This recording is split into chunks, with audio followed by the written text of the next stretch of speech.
الحمد لله وكفى والصلاة والسلام على سيد الرسل وخاتم الأنبياء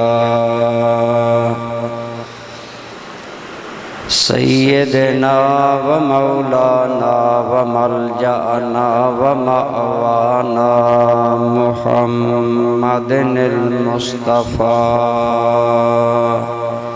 وعلى آله وأصحابه نجوم الهدى وأولياء أمته الأصفياء وعلماء ملته الأتقياء وعلى سائر أتباعه إلى يوم الجزاء أما بعد فأعوذ بالله من الشيطان الرجيم بسم الله الرحمن الرحيم واعبد ربك حتى يأتيك اليقين صدق الله مولانا العظيم صدق وبلغنا رسوله النبي الأمي الأمين الحبيب الكريم اللهم صل على سيدنا ومولانا محمد وعلى آل سيدنا ومولانا محمد وبارك وسلم عليه الصلاة والسلام عليك يا سيدي يا رسول الله وعلى آلك وأصحابك يا سيدي يا حبيب الله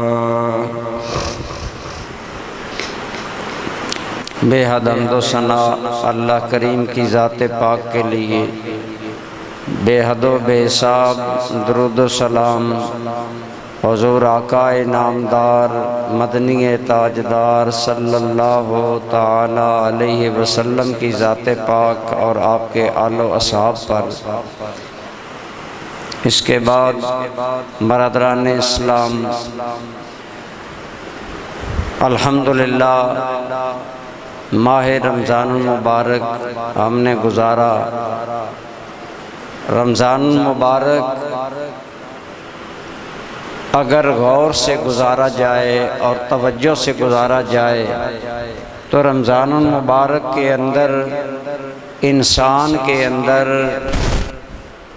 ایک تو نیکی کی طرف رجحان اور میلان ہوتا ہے، آدمی نیکی کی طرف زیادہ مائل ہوتا ہے، اور دوسری بات یہ کہ رمضان مسلمان کے اندر اطاعت اور اللہ کی فرما برداری کا جذبہ زیادہ کر دیتا ہے۔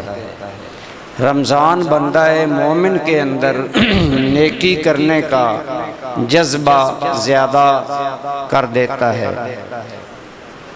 اس طرح رمضان المبارک کے اندر آپ غور فرمائیں، عموماً رمضان المبارک کے اندر وہ لوگ جو نمازی نہیں ہوتے وہ بھی مسجد میں آتے ہیں اور نمازی بن جاتے ہیں، اور جو عام حالات میں جماعت کے ساتھ نماز کے عادی نہیں ہوتے وہ رمضان کے اندر جماعت کے ساتھ نماز پڑھنے کی کوشش کرتے ہیں۔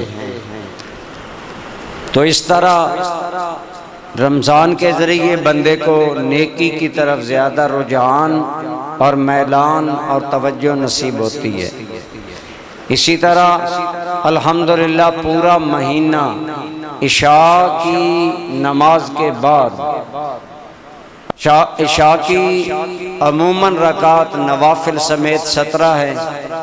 عام حالات میں بندے کو 17 رکعت بہت بھاری محسوس ہوتی ہیں، لیکن رمضان کے اندر مزید نماز تراویح چونکہ عموماً پورا مہینہ پڑھتے ہیں مسلمان، تو اب 20 رکعت تراویح کی اور 17 رکعت عشاء کی، 37 رکعت، چلو نفل نہ بھی پڑھے، 33 رکعت پڑھنے والا مسلمان عشاء کے وقت لمبی اور زیادہ نماز پڑھنے کا ایک حد تک عادی بن جاتا ہے۔ یہی وجہ ہے کہ رمضان کے دوسرے دن انسان کو عشاء کی نماز بہت ہلکی محسوس ہوتی ہے، بہت تھوڑی محسوس ہوتی ہے، اور بندہ اپنے آپ کو بڑا ایزی فیل کرتا ہے کہ عشاء کی نماز جلد ختم ہو گئی۔ یہ رمضان المبارک کی برکت ہے کہ اس کے اندر زیادہ نماز پڑھنے کا ولولہ، زیادہ نیکی کرنے کا جذبہ رمضان پیدا کر دیتا ہے۔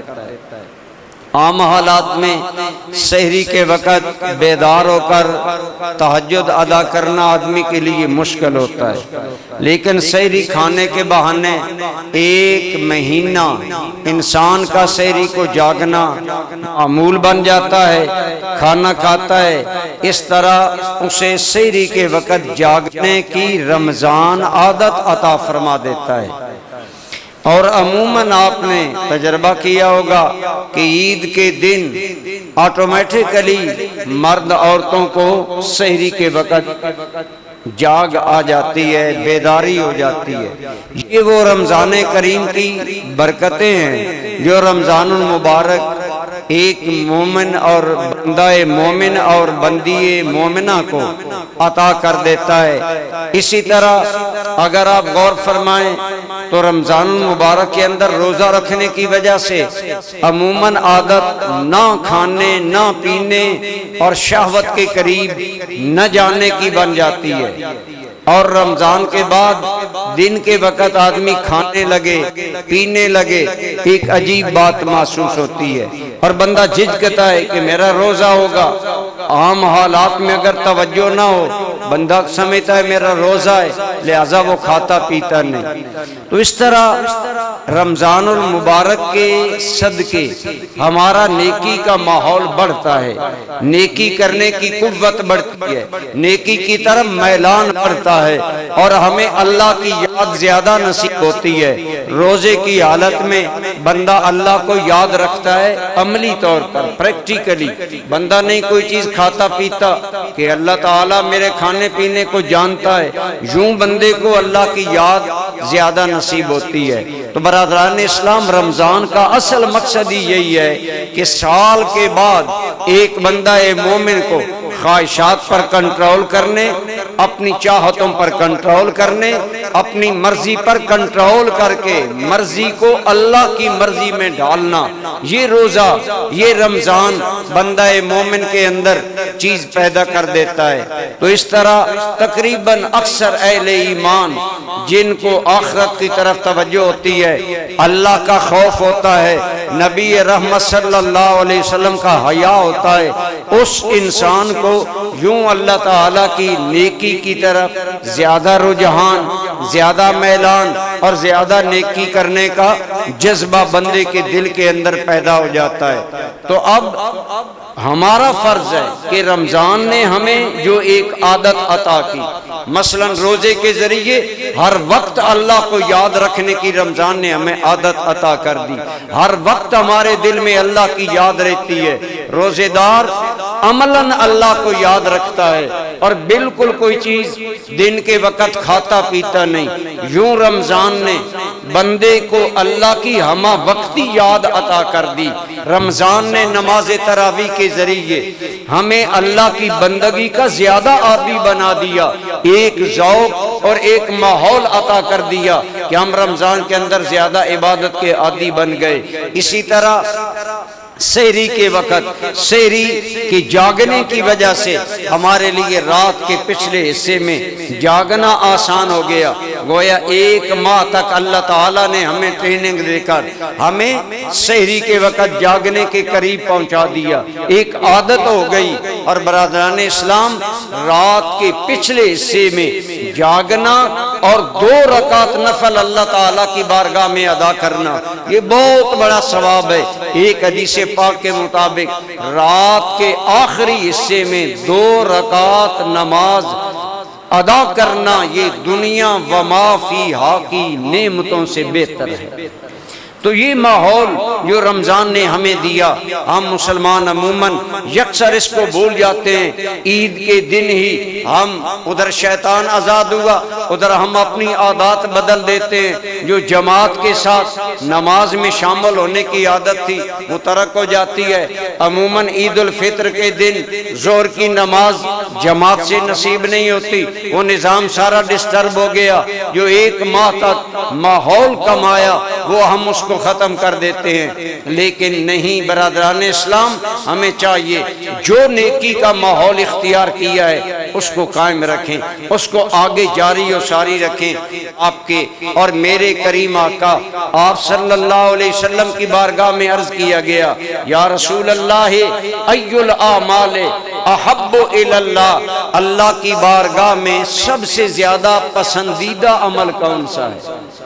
یا رسول اللہ، اللہ کی بارگاہ میں محبوب ترین عمل، احب اس میں تفضیل کا صیغہ ہے، وہ کون سا عمل ہے جو اللہ کی بارگاہ میں سب سے زیادہ پسندیدہ ہے؟ تو آپ کے اور میرے کریم آقا آپ نے جو جواب دیا وہ ذرا سنیں، اس کو ذہن میں رکھنا چاہیے۔ آپ نے ارشاد فرمایا کہ سب سے زیادہ پسندیدہ عمل اللہ کی بارگاہ میں کون سا ہے؟ فرمایا ادومہا لو اقلہا، وہ عمل جو ہمیشہ کیا جائے، خواہ وہ تھوڑا بھی ہو، اگر تھوڑا عمل ہمیشہ کیا جائے وہ اس زیادہ عمل سے اللہ کی بارگاہ میں زیادہ پسندیدہ ہے جو کبھی کبھی کیا جائے۔ ہم ترنگ میں آتے ہیں، 100 رکعت نفل پڑھ ڈالے، ترنگ میں آئے، لیلۃ القدر کو ساری رات عبادت کی، 27ویں کو ساری رات بیدار ہوا، اور پھر فرائض بھی نصیب نہیں ہوتے، تہجد بھی نصیب نہیں ہوتے۔ تو میرے آقا کریم نے کیا فرمایا؟ اللہ کی بارگاہ میں سب سے زیادہ محبوب اور پسندیدہ عمل وہ ہے جو لگاتار کیا جائے، جو ہمیشہ کیا جائے۔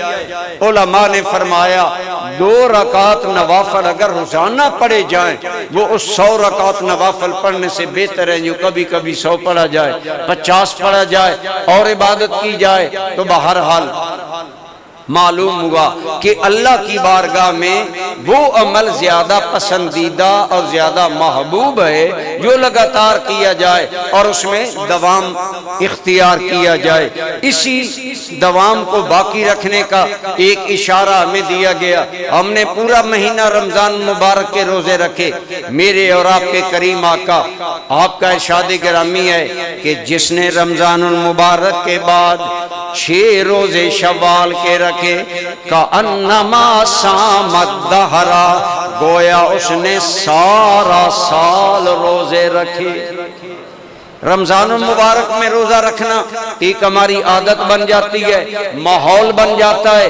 اب اس ماحول کو یاد رکھتے ہوئے اگر آپ شوال میں 6 روزے رکھیں گے، ذہنوں میں بعض اوقات سوال جاتا ہے کہ شوال کے 6 روزے شاید لگاتار رکھنے ہیں کہ 2 شوال سے شروع ہو جائیں، 2 3 4 5 آگے رکھتے چلے جائیں۔ نہیں برادران اسلام، میرے آقا کریم صلی اللہ علیہ وسلم نے فرمایا رمضان کے بعد جس نے شوال کے 6 روزے رکھے گویا اس نے پورا سال روزے رکھے۔ اب اس کا فائدہ، اس کی تطبیق علماء نے دی۔ علماء فرماتے ہیں اللہ تعالیٰ کا وعدہ ہے من جاء بالحسنات فلہ عشر امثالھا، جو آدمی ایک نیکی لائے گا اللہ اسے 10 عطا فرمائے گا۔ ہر نیکی اللہ 10 گنا اجر دیتا ہے۔ تو علماء کرام فرماتے ہیں اس حدیث پاک کی تطبیق یہ ہے، ایک ماہ مہینہ رمضان کا روزے رکھے وہ اس کا بدلہ گویا اللہ کریم 10 گنا عطا کرے گا، گویا ایک ماہ رمضان کے روزے 10 مہینے کے روزے کے برابر، اور شوال کے 6 روزے 60 روزوں کے برابر۔ یوں جب دونوں دونوں کو ملایا گیا۔ میرے آقا کریم کے ارشاد کا مدعا سمجھ آ گیا کہ جس نے رمضان کے بعد 6 شوال کے روزے رکھے گویا اس نے سارا سال روزے رکھے۔ رمضان کے روزے 10 مہینوں کے برابر اور شوال کے 6 روزے 60 روزوں کے برابر، یوں 2 ماہ کے برابر ہو گئے، گویا پورا سال عبادت کا ہو گیا۔ اب ہمیں چاہیے ہم اسی ماحول کو یاد رکھیں اور شوال کے 6 روزے رکھنے کی کوشش کریں۔ الحمدللہ آپ نے دیکھا ماحول رمضان میں عموماً ٹھنڈا رہا، چند روزوں کے علاوہ روزے قابل برداشت تھے اور خود روزے دار کہتے تھے الحمدللہ رمضان بڑا آسانی سے گزرا۔ تو جہاں پورا مہینہ اللہ کے لیے گزارا وہاں 6 دن اور ہمت کرے تو اللہ تعالیٰ کی بارگاہ سے زبان نبوت کے مطابق آپ کو پورا سال روزہ رکھنے والا شمار کیا جائے گا۔ تو گویا یہ اشارہ ہے جو ماحول رمضان کا نیکی میں قائم کیا ہے اس کو بحال رکھو، چھوڑو نہیں، اس میں دوام لاؤ، اور جس عمل میں ہمیشگی دوام اور لگاتار جو عمل کیا جاتا ہے وہ اللہ رسول کی بارگاہ میں زیادہ پسندیدہ ہوتا ہے۔ اللہ کریم نے قرآن کریم میں فرمایا وَعْبُدْ رَبَّكَ حَتَّى يَأْتِيَكَ الْيَقِينُ، اپنے رب کی عبادت کرتے رہو یہاں تک کہ تمہیں موت آ جائے۔ اس کی اور بھی تفاسیر ہیں لیکن ایک تفسیر یہ ہے کہ اللہ کی بندگی زندگی بھر کرو، یہ نہیں کہ چند دن عبادت کی پھر چھوڑ دی، بلکہ موت تک اللہ کی بندگی کرتے رہو، یعنی اللہ کی بندگی کو دوام بخشو، اپنی عادت زندگی کی عادت بناؤ، وظیفہ حیات بناؤ۔ جیسے 2 یا 3 ٹائم کا کھانا کھانا تیرا وظیفہ حیات ہے، ایسے 5 نمازوں کو وظیفہ حیات بناؤ۔ جیسے ہر حال میں تو وہ چیز نہیں کھاتا جو تیری صحت کو نقصان دے تو پورا سال ان چیزوں کی قریب نہ جا جو تیری روحانیت کو، جو تیرے تقوی کو، جو رمضان میں تمہیں تقوی ملا، پرہیزگاری ملی، جو تمہیں برائیوں سے بچنے کی عادت پڑی، جو خواہشات نفسانی سے بچنے کی عادت تمہیں پڑ گئی ہے، اب اسے جاری رکھو، اور فرمایا اسی طرح اس پر قائم رہو۔ تو ایک بندہ مومن جو اللہ کا قرب حاصل کرنا چاہتا ہے اسے چاہیے کہ وہ رمضان کے بعد سست رو نہ ہو جائے، اپنی عادات ترک نہ کر دے۔ یہ نہیں کہ رمضان میں تو سحری کھانے کے لیے جاگتا تھا، 2 رکعت تہجد کی پڑھ لیتا تھا، رمضان گزرا پھر غفلت کا شکار ہو جائے اور پھر سو جائے، بلکہ نہیں، عادت بنائیے۔ جب آپ تہجد کے عادی بنیں گے کرم کیا ہوگا؟ کرم یہ ہوگا، میرے اور آپ کے کریم آقا صلی اللہ علیہ وسلم نے فرمایا جب قیامت کا دن ہوگا اعلان ہوگا کہاں ہیں وہ لوگ جو اللہ کو رات کے پچھلے پیر میں یاد کرنے والے ہیں، یعنی رات کے آخری حصے میں تہجد ادا کرنے والے، اللہ کی یاد کرنے والے کہاں ہیں؟ تو میرے آقا کی امت سے تھوڑے سے لوگ آئیں گے، وہ کھڑے ہو جائیں گے۔ قیامت کا دن عدل کا دن ہے، قیامت کے دن کو یوم الدین کہا گیا، مالک یوم الدین، اور اس کا ایک معنی عدل و انصاف کا دن۔ وہاں وہ نہیں کھڑا ہو سکے گا جو جاگتا نہیں ہوگا، وہی کھڑے ہوں گے جو رات کے آخری پیر میں اللہ کو یاد کرتے ہیں، تہجد ادا کرتے ہیں۔ حدیث پاک میں آیا وہ تھوڑے سے بندے جب اللہ کے سامنے حاضر ہوں گے، کھڑے ہو جائیں گے تو ارشاد ہوگا اے میرے بندو ہم نے تم سے کوئی حساب نہیں لینا، جاؤ بلا حساب جنت میں چلے جاؤ۔ یہ تہجد کے عادی لوگوں کو انعام ملے گا، لہٰذا رمضان کے صدقے آپ کو جو تہجد کی عادت نصیب ہوئی اسے قائم رکھیں۔ اور یہ سحری کے وقت جاگنا اللہ کی بارگاہ سے فیض خاص ملتا ہے۔ سحری کے وقت آپ دیکھیں حضور نبی رحمت صلی اللہ علیہ وسلم نماز فرض نماز تہجد نبی پاک پر فرض تھی، اللہ کریم نے فرمایا اے میرے محبوب گرامی فتہجد بہ نافلۃ لک، تہجد پڑھا کریں، یہ زائد نماز آپ کی ذات کے لیے ہے۔ انعام کیا ہوگا؟ عَسَىٰ أَن يَبْعَثَكَ رَبُّكَ مَقَامًا مَحْمُودًا۔ آپ زائد تہجد پڑھا کریں، اس کے نتیجے میں اللہ قیامت کے دن آپ کو مقام محمود عطا کرے گا۔ مقام محمود کا معنی ہے وہ مرتبہ، وہ شان، وہ مرتبہ جو سب کے نزدیک قابل تعریف ہوگا۔ ارے جب کوئی نبی دم نہیں مارے گا، جب کوئی نبی بول نہیں سکے گا، اس وقت اللہ کی بارگاہ میں اگر زبان کھولنے کی عزت ملے گی تو ہمارے آقا کریم کو ملے گی۔ آپ فرماتے ہیں جہاں آدم نہیں بولیں گے، جہاں نوح علیہ السلام نہیں بولیں گے، جہاں کوئی دم نہیں مارے گا، فرمایا اس دن نبیوں کی بارگاہ میں دنیا جائے گی۔ اے پیارے اللہ کے نبیوں، اللہ کی بارگاہ میں سفارش کرو، ہمارا حساب کتاب شروع ہو۔ فرمایا کوئی حامی نہیں بھرے گا، کوئی دم نہیں مارے گا۔ یوم یقوم الروح والملائکۃ صفا، اس دن ملائکہ بھی دم بخود، نبی بھی دم بخود، اور نبی کہیں گے ہمیں تو ہماری جان کی پڑی ہے۔ اس حال میں میرے آقا کی بارگاہ میں جب خلق خدا آئے گی تو میرے آقا فرماتے ہیں میں کہوں گا آنا لہا آنا لہا، آج اللہ کی بارگاہ میں بولنے کی عزت ملی ہے، اس کا حقدار آج صرف میں ہوں۔ صرف نبی رحمت کو اللہ یہ شان، یہ عزت بخشیں گے۔ حضرت حسن رضا بریلوی اعلیٰ حضرت کے چھوٹے بھائی آپ فرماتے ہیں ہم جب دیکھتے ہیں کہ معاشر میں حضور کو اللہ کون سی شانیں دے گا تو فرماتے ہیں ہمارا تو دل کہتا ہے کہ رب نے قیامت قائم ہی اس لیے کی ہے تاکہ دنیا کو میرے یار کی شان نظر آئے۔ آپ فرماتے ہیں فقط اتنا سبب ہے انعقاد بزم معاشر کا کہ ان کی شان محبوبی دکھائی جانے والی ہے۔ اللہ کریم ساری مخلوق کو اپنے یار کی عزت شان دکھانا چاہتا ہے کہ جب کوئی نہیں بول سکتا وہاں آمنہ کا لال بولے گا۔ اور قرآن نے آپ کے مقام محمود والا انعام تہجد کے نتیجے میں ذکر کیا، فَتَحَجَّدْ بِهِ نَافِلَةً لَكَ عَسَىٰ أَن يَبْعَثَكَ رَبُّكَ مَقَامًا مَحْمُودًا۔ تو مقام شفاعت، مقام عزت رسول اللہ کو قیامت کے دن جو ملے گا، فرمایا حبیب کریم یہ نماز تہجد کے نتیجے میں ہوگا۔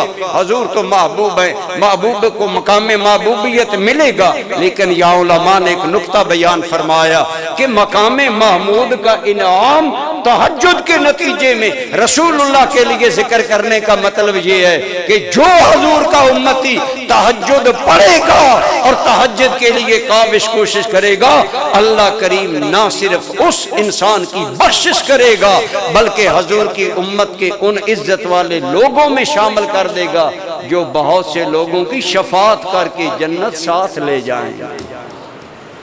میرے آقا کریم صلی اللہ علیہ وسلم فرماتے ہیں اللہ کریم نے مجھ سے وعدہ کیا کہ اے میرے حبیب ہم آپ کی امت میں سے 70,000 لوگوں کو بلا حساب جنت بھیجیں گے۔ تو میرے آقا کریم نے عرض کیا یا اللہ میری امت تو آفاق در آفاق ہوگی، میری امت تو بہت ہوگی، مالک 70,000 بلا حساب جنت جائیں۔ اللہم زد لی فیہا، اے میرے مولا اس میں میرے لیے اور زیادہ کر کہ میری امت کو عزتیں اور عطا کر۔ اللہ کریم نے کیا فرمایا؟ حدیث پاک میں آتا ہے اللہ کریم نے فرمایا اے میرے حبیب لبیب علیہ الصلوۃ والتسلیم ان 70,000 میں ہر 1000 میں ایک ایسا ہوگا جو 70,000 کو ساتھ لے کر جنت میں جائے گا۔ ان میں سے ایک ایک ایسا ہوگا جو 70,000 کو ساتھ لے کر جائے گا۔ اور ساتھ ایک روایت میں آیا جو میری امت کے لوگ 70,000 ساتھ لے کر جنت میں جائیں گے یعنی شفاعت کریں گے، بخشش کروائیں گے، فرمایا ان میں ایک انسان میرا عثمان ابن عفان ہے۔ حضرت عثمان غنی کا یہ شان زبان نبوت نے بیان کیا، وہ 70,000 انسانوں کو لے کر جنت میں جائیں گے، سفارش کریں گے۔ آپ غور کریں، ہمارا عقیدہ ہے رسول اللہ کے بعد امت میں سب سے اعلیٰ مقام افضل الخلق بعد الانبیاء جناب صدیق اکبر ہیں، پھر جناب عمر ہیں، پھر عثمان غنی ہیں، پھر مولا حیدر کرار ہیں، پھر عشرہ مبشرہ صحابہ کرام ہیں۔ اگر عثمان غنی کا یہ عالم ہے کہ وہ 70,000 کو ساتھ لے جائیں گے، تو اس عمر کا کیا مقام ہوگا جس کے بارے میں میرے آقا نے فرمایا اگر میرے بعد کوئی نبی ہوتا تو میرا عمر ہوتا۔ حضرت عمر کا شان کیا ہوگا، افضل البشر بعد الانبیاء صدیق کا عالم کیا ہوگا، خود مولا علی کا عالم کیا ہوگا۔ ارے مولا علی تو اولیاء کے سردار ہیں، اولیاء اللہ میں سے ایک عظیم ذات گرامی، محبوب سبحانی، قطب ربانی، سیدنا عبدالقادر جیلانی، آپ کا ارشاد گرامی ہے۔ آپ نے فرمایا مجھ سے پیار کرنے والوں، عقیدت رکھنے والوں، غم نہ کھاؤ، فرمایا مریدی لا تخف اللہ ربی۔ اس کا معنی ہے، میں آپ کو یہ بات سمجھانے کے لیے عرض کروں، آپ کسی اللہ نہ کرے آپ کسی معاملے میں تھانے میں پھنس جائیں، آپ ایم پی اے صاحب کو کہیں، ایم این اے صاحب کو کہیں جناب یہ معاملہ ہے آپ ذرا سفارش کریں، وہ آپ کو کہے غم نہ کرو تھانے دار اپنا آدمی ہے۔ آئیں، غوث پاک کا مقام محبوبیت کیا ہے، حضور غوث پاک کا مقام محبوبیت یہ ہے، فرمایا مریدی لا تخف اللہ ربی، مجھ سے ارادت رکھنے والے غم نہ کر، اللہ تو میرا اپنا رب ہے، اللہ تو میرا اپنا رب ہے۔ یہ اولیاء اللہ کا مقام ناز ہے، جو حضور کے صدقے بعض اولیاء اللہ کو اللہ مقام ناز دیتا ہے۔ ایک ہوتا ہے مقام نیاز، ایک ہوتا ہے مقام ناز۔ مقام نیاز یہ ہوتا ہے کہ اللہ کا بندہ رو دھو رہا ہوتا ہے، اللہم انی ظلمت نفسی ظلمن کثیرا، مالک میں نے اپنی جان پر بڑے ظلم کیے، مالک میرے جیسا دنیا میں کوئی گناہگار نہیں۔ لیکن مقام ناز یہ ہے کہ اگر اللہ کا ولی مچل کر کسی کو کہے دے یوں ہو جائے گا، میرے مدنی کریم فرماتے ہیں رب اشعث اغبارا لو اقسم علی اللہ لابرہ، او کما قال علیہ السلام، فرمایا میری امت میں کچھ میری امت کے وہ بندے ہیں جن کے بال گرد و غبار والے، بظاہر دنیا ان کو حقیر جانتی ہے، ایک روایت ہے مدفوع بالابواب، اتنے گئے گزرے ہیں لوگ انہیں کوئی اہمیت نہیں دیتے، لیکن میرے رب کی بارگاہ میں ان کا مقام یہ ہے اگر رب کو قسم دے دیں مالک تمہیں قسم ہے یہ کام ہو جائے، رب اپنے یار کی قسمیں پوری کر دیتا ہے۔ اتنا مقام عزت حاصل ہے رسول اللہ کی امت کے اولیاء کو۔ آج لوگ کہتے ہیں نبی کچھ نہیں کر سکتا، ولی کچھ نہیں کر سکتا۔ میں نے کہا نادان تمہیں پتہ ہی نہیں کہ ولی کا مقام کیا ہے، نبی کا مقام کیا ہے۔ اللہ کی قسم بدر میں رسول اللہ 13 سال کی محنت بلکہ 15 سال کی محنت، جب 313 صحابی لائے نا، سامنے 1000 کا لشکر ہے، مسلح لشکر ہے، حضور رو رو کر رب کی بارگاہ میں دعائیں کرتے رہے۔ مولا علی کہتے ہیں اس رات رسول اللہ کا وظیفہ تھا یا حی یا قیوم، یا حی یا قیوم۔ میں جب بھی گیا رسول رحمت یہ پڑھ رہے تھے، لیکن آخر میں حضور کا ایک جملہ تمام کتابوں میں عرض کیا مالک اللہم ان تہلک ہذہ العصابہ لا توبہ ابدا، مالک اگر یہ میری 15 سالہ محنت 313 اشاق صحابہ اگر آج قتل ہو گئے، پھر تیری بھی قیامت تک کوئی عبادت نہیں کرے گا۔ علماء فرماتے ہیں یہ رسول اللہ کا مقام ناز تھا کہ مالک یہ میری 15 سال کی پونجی ہے، اسے بچانا ہی بچانا ہے، تب تیرا دنیا میں عبادت کا جھنڈا بلند رہے گا۔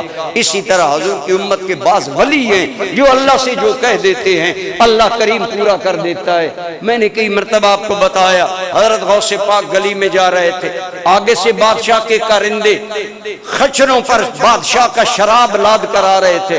آپ نے پوچھا کون ہو؟ رات کے وقت پھر رہے ہو؟ کہنے لگے ہم بادشاہ کے کارندے ہیں۔ یہ نہیں کہا ہم بادشاہ کے کارندے ہیں تو ہم کہہ دیں جی ہم شراب لے جا رہے۔ انہیں پتا تھا یہ محبوب خدا ہے، یہ محبوب سبحانی ہے۔ فرمایا یہ کیا لادا ہے خچر پر؟ ان کے منہ سے ڈر میں نکلا، حضرت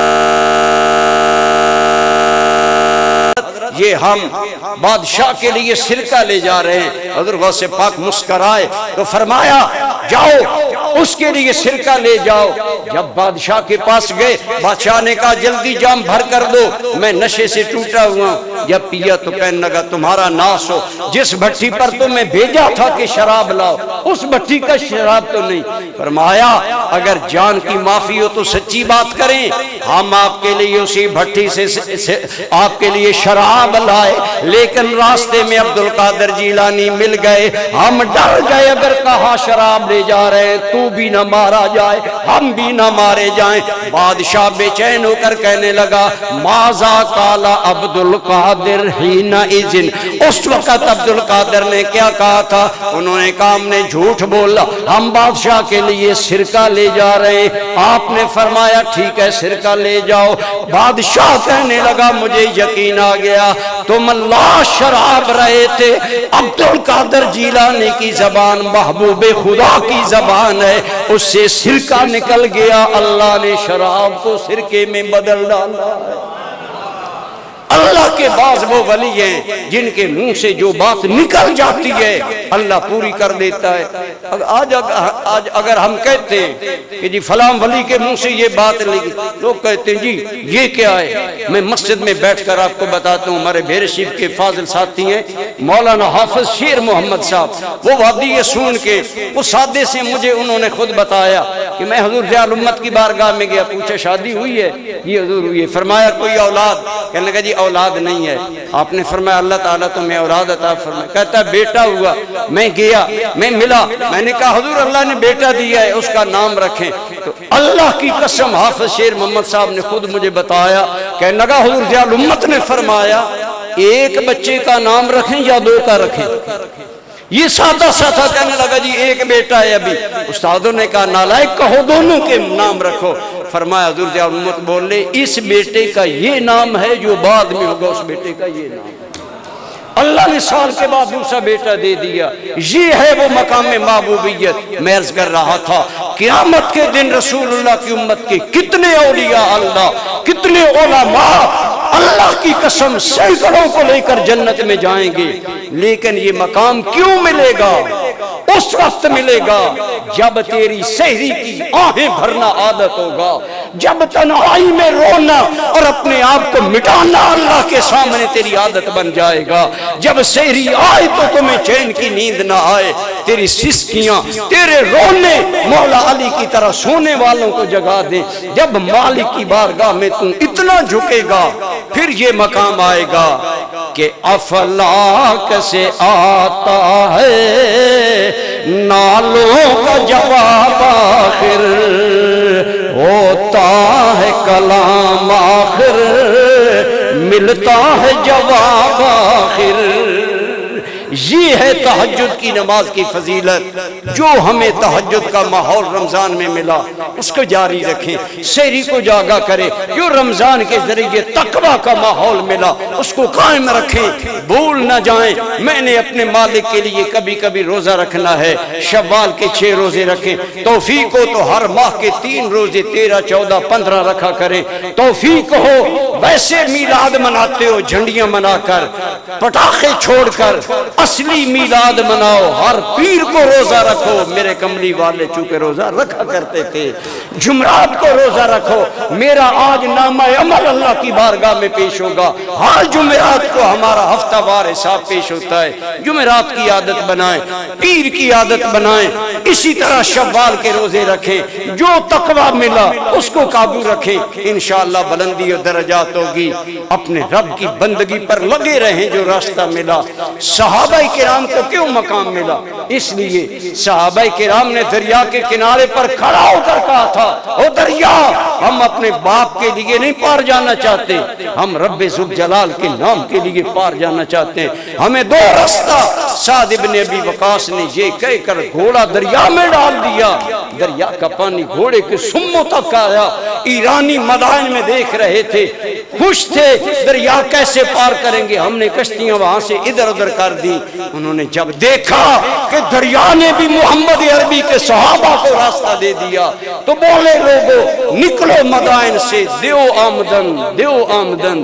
یہ کوئی انسان نہیں، یہ دیو ہیں جو پانی پر تیرتے چلے آ رہے ہیں۔ کیوں ایسا ہوتا ہے؟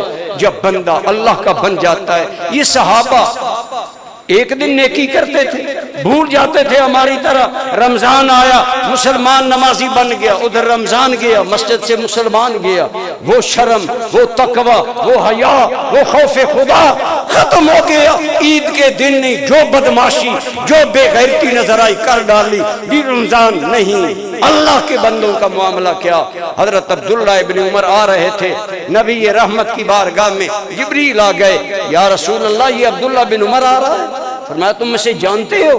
یا رسول اللہ ہم آپ کے صحابہ کو جانتے ہیں، یہ عبداللہ بن عمر بڑا اچھا نوجوان ہے۔ اللہ فرما رہا ہے اگر یہ سحری کو جاگا کرے نا، یہ بڑا اچھا جوان ہے۔ یہ حضرت عمر کے بڑے بیٹے تھے۔ یہی بات حضور نے حضرت ام المومنین حفصہ کو بتائی، حضرت حفصہ نے یہی بات عبداللہ بن عمر کو بتائی۔ عبداللہ بن عمر تیری میری طرح عشق کے نعرے نہیں لگاتے تھے، تیری میری طرح نبی کا نام بیچتے نہیں تھے، حضور پر قربان ہو جاتے تھے۔ عرض کیا اگر اللہ رسول چاہتے ہیں میں قیام کروں، اب عبداللہ بن عمر کا سحری کا قیام مس نہیں ہوگا۔ حضرت عبداللہ بن عمر آخری عمر میں نابینا ہو گئے، لیکن پوتے اٹھا کر وضو کروا کر مصلی پر کھڑا کرتے، کہتے لوگوں وہ دن گیا، دادا جان کا بڑھاپے کا نابینا پن آیا، لیکن سحری کی حاضری مس نہیں۔ یہ تھے صحابہ کرام۔ جو نیکی اختیار کرو تمام اس کو بخشو، ڈٹ جاؤ اس پر، حتی الامکان کوشش کرو۔ حضرت ابو ہریرہ بڑے غریب تھے، ایک دن سرکار کے ساتھ اکیلے بیٹھے، یا رسول اللہ فقر و فاقہ نے مجھے پیس کر رکھ دیا۔ ایک روایت میں حضرت ابو ذر کا ذکر ہے، ایک میں حضرت ابو ہریرہ کا ذکر ہے، دونوں کا مدعا ایک ہے۔ سرکار نے فرمایا ایسا کیا کرو، 3 کام کیا کرو، فقر و فاقہ ختم ہو جائے گا۔ وہ 3 کام کیا؟ فرمایا پہلا کام یہ وتر لیٹ نہ کیا کرو، سونے سے پہلے وتر پڑھ لیا کرو۔ سرکار کریم صلی اللہ علیہ وسلم خود وتر تہجد کے بعد پڑھتے تھے، اور اکابر صحابہ صدیق اکبر مولا علی تہجد کے بعد پڑھتے تھے۔ لیکن ہمارے جیسوں رعایت کے لیے، ہمارے جیسوں کی رعایت کے لیے کہا گیا عشاء کے ساتھ پڑھ لو۔ حضرت ابو ہریرہ کہتے ہیں حضور نے پہلی بات یہ کی عشاء پڑھ کر سویا کرو، وتر نہ چھوڑا کرو، یعنی وتر پڑھ کر سویا کرو، ایک بات۔ دوسری بات فرمائی چاشت کی نماز پڑھا کرو، اور تیسری بات ہر مہینے میں 13، 14، 15 کے 3 روزے رکھے کرو۔ حضرت ابو ہریرہ کہتے ہیں حضور سے جس دن یہ بات سنی پھر زندگی بھر میں نے نہیں چھوڑی، اور فرماتے ہیں وہ دن بھی آیا کہ میرے دروازوں پر ریشم کے پردے لٹکے تھے۔ وہ ابو ہریرہ جسے 2 ٹائم کی روٹی نہیں ملتی تھی۔ ہم اپنے فقر و فاقہ کا مداوع چوری سے کرتے ہیں، بددیانتی سے کرتے ہیں، جتنے بڑے وسائل، اتنی بڑی بددیانتی، اتنی بڑی کرپشن، میں کروڑوں پتی بن جاؤں۔ آمنہ کے لال نے کیا سلیقہ دیا، صحابہ نے اپنایا، زندگیاں گزر گئیں، نہ 3 روزے مس، نہ نماز چاشت مس، نہ تہجد سونے سے، نہ وتر سونے سے پہلے مس۔ یہ ہے وَاعْبُدْ رَبَّكَ حَتَّى يَأْتِيَكَ الْيَقِينُ۔ جو عبادت کا ماحول ملا اسے موت تک ساتھ لے جاؤ۔ اللہ آپ کو اور مجھے اس مبارک دن جمعہ کے صدقے وہی ماحول لے کر آگے چلنے کی توفیق عطا فرمائے۔ وما علیہ